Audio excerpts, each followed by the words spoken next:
संजय दत्त की फिल्म पड़ गई मुसीबत में। KGF 2 की शूटिंग रोकने की कोर्ट ऑर्डर। आखिर क्या है माजरा, आइए जानते हैं। KGF के चैप्टर 2 की सभी को बेसब्री से इंतजार है। फर्स्ट पार्ट को लोगों ने बहुत ज्यादा प्यार दिया और जब से अनाउंसमेंट हुआ है कि सेकंड पार्ट में संजय दत्त होने वाले हैं, तब से इस फिल्म की रिलीज का ही वेट कर रहे हैं सभी। वैसे तो इस फिल्म को रिलीज होने में अभी लगभग 2 साल है, लेकिन इस फिल्म को लेकर बज़ अभी से लोगों में है। लेकिन KGF के फैंस के लिए है एक बहुत ही बुरी खबर। KGF 2 की शूटिंग रोक दी गई है।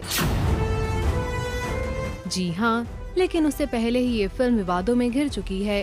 अंग्रेजी वेबसाइट इंडिया टुडे में छपी खबर के मुताबिक judicial magistrate first class court ने फिल्म की शूटिंग पर रोक लगा दी है। मीडिया रिपोर्ट्स के मुताबिक फिल्म की शूटिंग इस वक्त कोला फील्ड में सयानेद हिल्स पर चल रही थी, जिसकी वजह से वहाँ के लोगों को दिक्कत हो रही थी। लोगों ने कोर्ट में याचिका दाखिल की, जिसके बाद कोर्ट ने KGF के मेकर्स को अंतरिम ऑर्डर भेजकर फिल्म की शूटिंग पर रोक लगा दी।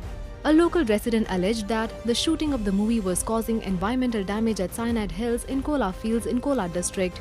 Following this, the shooting of the film had to be halted due to an interim order by the Second Additional Civil and JMFC Court in Kolar Goldfields. The film was being shot at Cyanide Hills, which is a famous shoot location due to its landscape. The hearing on this matter is scheduled for September 23.